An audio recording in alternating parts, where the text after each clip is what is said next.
बाला, अरे बाला काय झाला? अरे बाला, भ्रष्टाचार बोकाळलाय समाजामध्ये. मला एक सांग ना, सर्वात मोठा भ्रष्टाचार कुठला? काय म्हणतो बाला? भ्रष्टाचार. अरे भ्रष्टाचार, भ्रष्टाचार. तो म्हणतो भ्रष्टाचार सर्वात मोठा कुठला? कुठल्या प्रकारचा भ्रष्टाचार सर्वात मोठा आहे हे समजणं गरजेचं आहे. अगदी योग्य प्रश्न विचारलास, योग्य प्रश्न विचारलाय. भ्रष्टाचार सर्वात मोठा कुठला आहे? आपण काय विचार करतो माहिती आहे मित्रांनो, की भ्रष्टाचार म्हटलं की धनसंपत्तीचा भ्रष्टाचार होतो, जमीन जायदादीचा भ्रष्टाचार होतो. नाही मित्रांनो, भ्रष्टाचारचा अर्थच तसा आहे. कळलं का बाला? भ्रष्टाचारचा अर्थच वेगळा आहे. भ्रष्ट आचार आणि विचार. आधी तो विचार येतो आणि मग तो आचरणात येतो. भ्रष्ट विचार आणि आचार. आचार म्हणजे लोणचं नव्हे, जे आपण जेवताना थोडं थोडं चवीसाठी वापरतो, मुरत ठेवलेलं.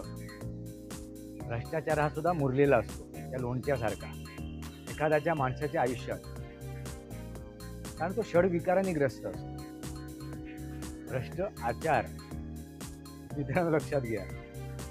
आलं काय बाला लक्षात? भ्रष्ट विचार येतो आणि मग तो आचरणात येतो. मग सर्वात मोठा भ्रष्टाचार कुठला आहे? तर बुद्धी भ्रष्टाचार. बुद्धी भ्रष्टाचार हा सर्वात मोठा आहे. उदाहरणादाखल मोहनदास करमचंद गांधी यांनी केलेला भ्रष्टाचार. यांनी काय केलं? अहिंसा परमो धर्म हा अर्धाच श्लोक सांगितला. हा अर्धा श्लोक सांगितला. आता पूर्ण श्लोक काय आहे मला जाऊन बघ जरा, सर्च कर. मी सांगणार नाही. आपल्याला कसं सगळं आईचं हवं असतं.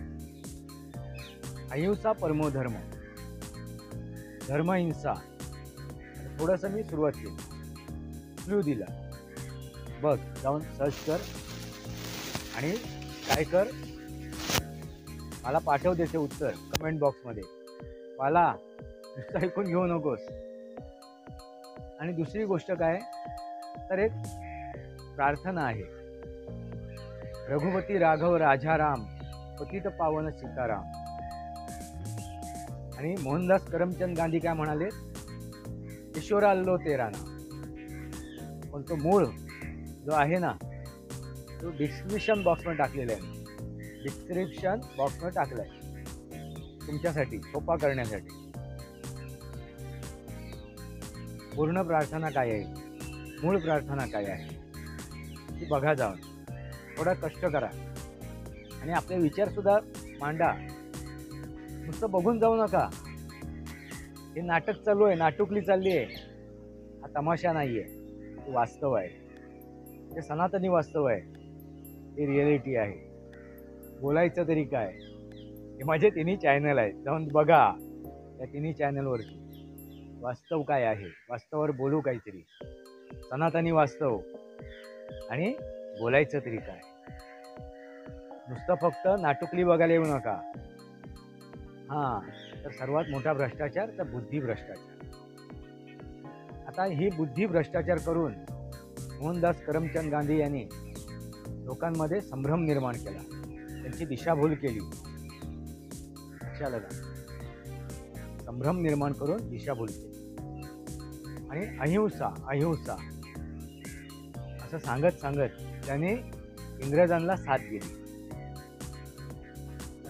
पण ह्या मोहनदास करमचंद गांधीच्या बुद्धी भ्रष्टाचारामुळे आजही त्याचा विचार जनमानसात जिवंत आहे.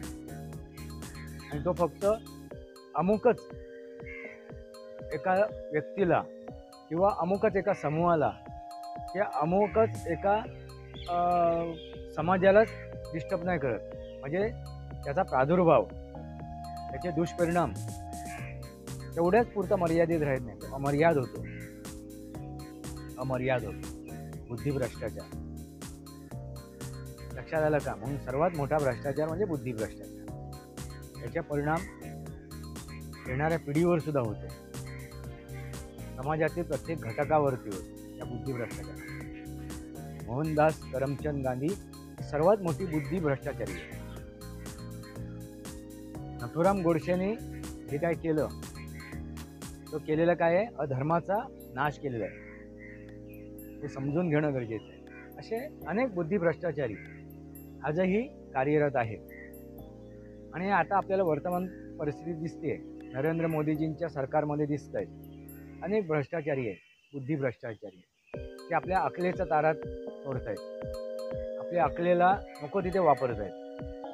म्हणून मागच्या 2024च्या निवडणुकीमध्ये या बुद्धी भ्रष्टाचारामुळे ती लोकसभा बाधित झाली होती आणि जनसामान्यांच्या मनामध्ये एक संभ्रम निर्माण झाला होता. त्यांची दिशाभूल झाली होती आणि दिशाभूल होऊन त्यांनी भारतीय जनता पार्टीच्या विरोधात मतदान केलं होतं काही लोकांनी.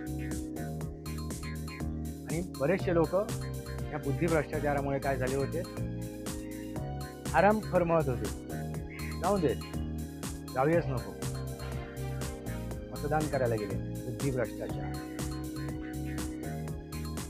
हा बुद्धी भ्रष्टाचारामुळेच काय होतो, पुढचे भ्रष्टाचार होतात. बुद्धी आपल्या हातात ताबा ठेवत नाही, स्वार्थ जागृत होतो, अहंकार जागृत होतो, षडविकार जागृत होतात आणि मग पुढचे भ्रष्टाचार सुरुवात होते. मग धनसंपत्तीचा, जमीन जायदादीचा, पैसे अडक्याचा सगळा भ्रष्टाचार नंतर सुरू होतो. पहिला सुरुवात कुठून होते, तर बुद्धी भ्रष्टाचार.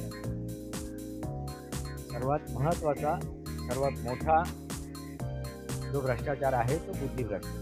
लक्षात आला का बाला? बुद्धी भ्रष्टाचार, आचार आणि विचार, विचार आणि आचार. विचार आला, मग ते आचरणात आलं आणि मग कृती झाली. बुद्धी भ्रष्टाचार. मग तू बुद्धी भ्रष्टाचारी आहेस का, तो विचार कर बाला आणि ठरव, बुद्धी भ्रष्टाचारी आहेस का.